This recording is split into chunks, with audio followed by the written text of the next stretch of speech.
ABC Listen. Podcasts, radio, news, music and more.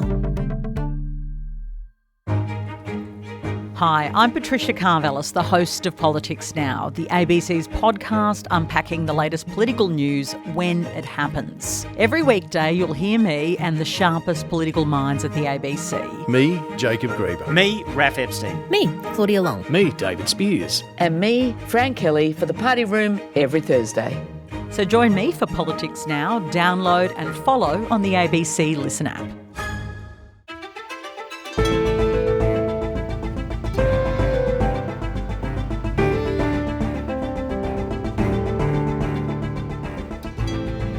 In a flurry of peace talks over the last week, Ukrainian officials have been desperately trying to avoid an unfair end to Russia's war, which has raged on for almost 4 years. They've been pushing back against a controversial proposal that would have required Ukraine to surrender significant territory. Today, international relations expert Rajan Menon on whether this latest round of diplomacy offers any real hope and what Kyiv may still have to give up. I'm Sydney Peed.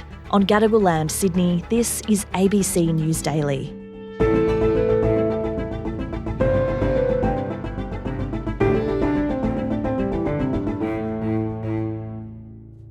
Rajan, we're going to make sense of the flurry of talks over the last couple of weeks around ending the war in Ukraine. But first, let's just step back a moment to some comments made late last week by Russia's Vladimir Putin. Now, he says Moscow is ready for serious talks, but he says it's Ukraine that needs to withdraw from what he says is occupied territory. Ukrainian troops will withdraw from the territories they occupy. That's when the hostilities will cease.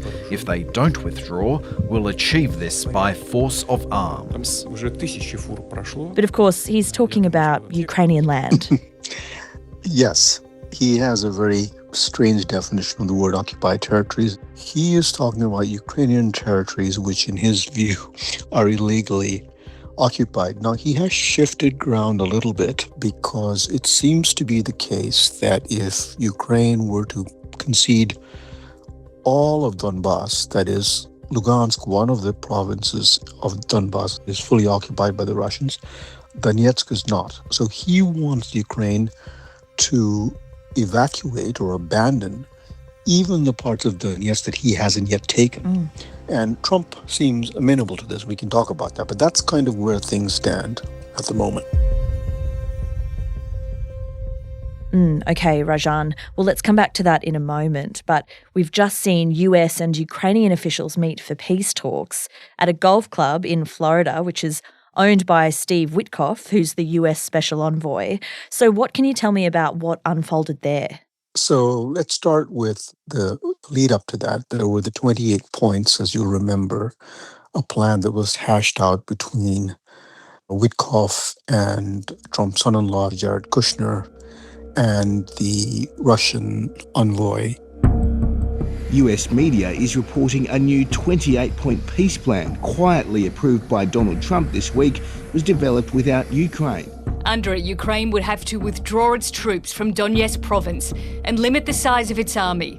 The country would not be allowed to join NATO. The 28-point plan pushed by Donald Trump has been condemned by Ukrainians as giving in to Russia.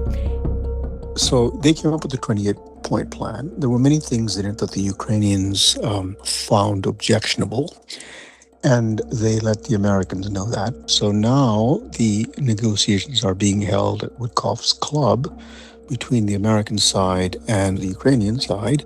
There is Witkoff, but luckily for the Ukrainians, he's joined by Marco Rubio. And we don't have the details exactly of what they've agreed to, but the Ukrainians say, and the Americans confirm, that, quote, good progress has been made. We had another very productive session building off Geneva, building off the events of this week. Our goal here is to end the war, but it's more than just to end the war. We don't just want to end the war, we also want to help Ukraine be safe forever, so never again will they face another invasion. And equally importantly, we want them to enter an age of true prosperity. This is delicate. By that, I infer that some of the most objectionable parts of the 28 points have been modified in some way that more favor Ukraine. That's my sense. Now, we won't get the full measure of all this until Witkoff and Jared Kushner, again, Trump's son-in-law, travel to Moscow this coming week. And of course, the tone of this discussion has changed so much from when we heard about this 28-point peace plan. Let's just delve into that plan a little bit, because it was inked by the US, but of course, it looked like it could have been written by the Kremlin. What about it really stood out to you? What stood out to me above all was the demand that Ukraine surrender territory that the Russians haven't taken yet. On top of that, there was a proposal to reintegrate Russia into the West, into the G8. There were provisions for Russian-American cooperation on a whole host of things.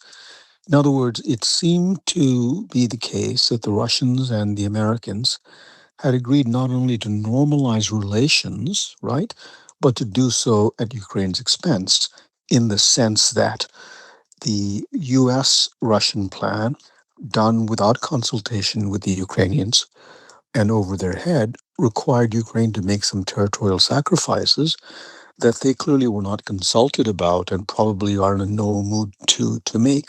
And that plan, it really did blindside the Ukrainians, right? And it put President Zelensky in this very difficult spot. He said it was either the loss of dignity or the risk of losing a key partner. This is one of the most difficult moments in our history. Ukraine may now face a very difficult choice, either losing its dignity or the risk of losing a key partner.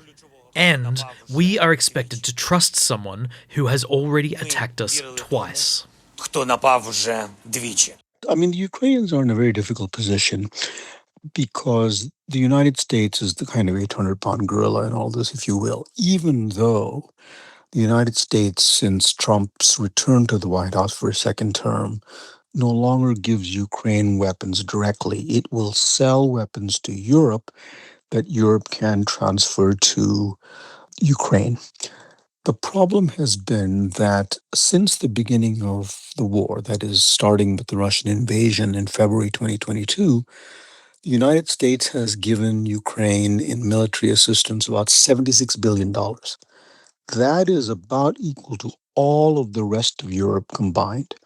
So the withdrawal of American military support has been a huge blow to Ukraine.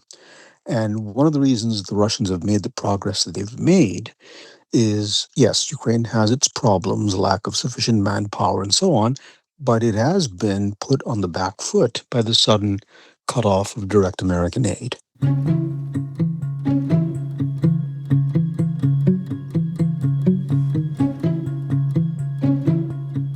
Well, Rajan, Trump has been all over the place on the war in Ukraine. Sometimes he's expressing frustration with Putin, other times he's criticising Ukraine and Zelensky. Is it clear to you whether the Trump administration will keep advancing Russia's key demands, as we saw in that 28-point peace plan, or are we seeing now a shift that's become more sympathetic to Ukraine again? Hard to say, but in the long trajectory of things, there's no question which side in this conflict Trump has a softer spot for. Contrast, for example, the way he received Putin in August in Anchorage, red carpet, clapping while Putin came down the red carpet. We really made some great progress today. I've always had a fantastic relationship with President Putin, with Vladimir. Again, Mr. President, I'd like to thank you very much, and we'll speak to you very soon and probably see you again very soon. Versus that now notorious meeting in the White House between Zelensky and Trump, where Trump, joined by Vice President Vance, humiliated Zelensky in public. You're not in a good position. You don't have the cards right now. With us, you start having cards. But right now, you don't. You're playing cards. You're gambling with World War III. So there's no question that Trump, I think, favors Russia, and every proposal that he's put forward, including the most recent ones, have favored Russia. I'll give you one more example. Whenever Witkoff goes to Moscow, he comes back, in effect, almost parroting Russian talking points. So I think they have good reason to worry about where the U.S. is going and to what extent they will be sold out by the Trump administration.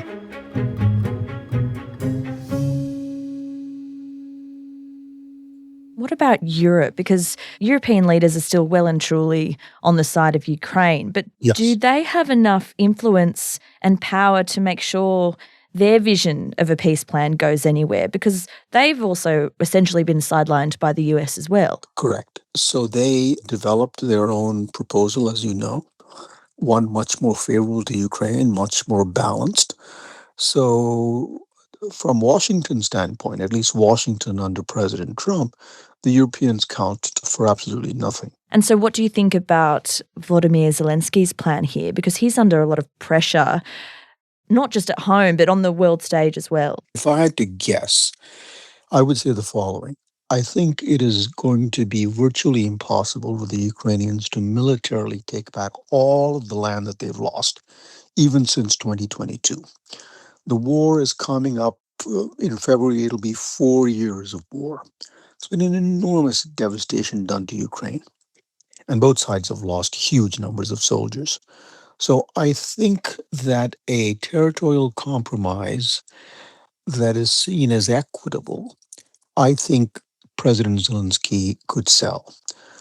But a deal in which Ukraine has to just hand over territory that it still holds, for example, I don't think he would accept, nor would it be sellable, if you will, to the Ukrainian public. But I think there's sufficient war weariness in Ukraine that a deal that is perceived as equitable will be accepted. And it doesn't involve just territory changing hands.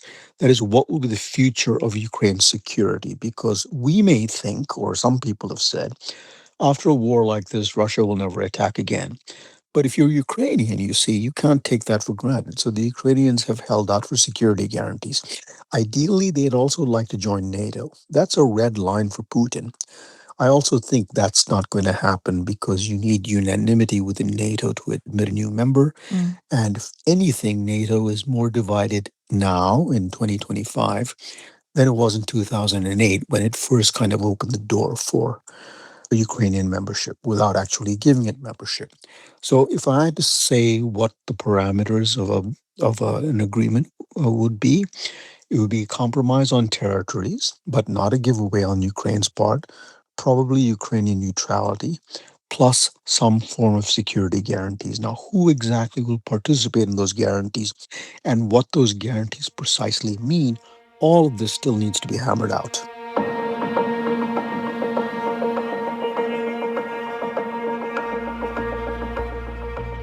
Let's just talk a bit more about these guarantees, because that will be key to any deal that can be negotiated. Would Russia ever agree to it if it involved foreign troops on the ground as a so-called reassurance force? There's no chance that the Russians will agree to a deal where foreign troops are stationed in Ukraine in perpetuity or permanently. I think a security guarantee would have to be some version of NATO's self-defense article, which requires that the alliance in some form come to the assistance of a fellow member that's been attacked, but without it being a NATO guarantees. The United States will not give Ukraine a security guarantee, nor will it join with other countries that will. So it means some subset of European countries.